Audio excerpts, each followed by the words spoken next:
Sveiki, Opel Insignia turbinos oro slėgio keitiklį keisi.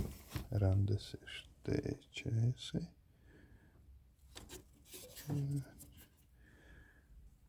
Reikės atsukti du varžtus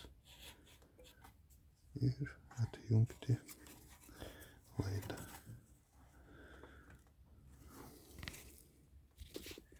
Iš pradžių atjungsim šitą jungtį. Iš apačios reikės nuimti šitą ir ištrauksim.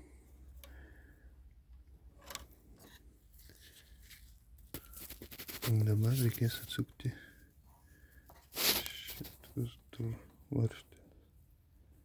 Veržlės čia ir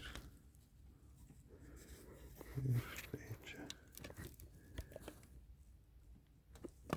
Tam reikalinga galvoti 10 mm.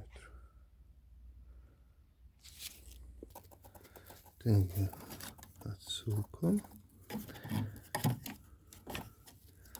Vamzdelius paskui nesupainiokit vietom. Naujas bus štai tokios firmos. Tai numeris. Štai naujas.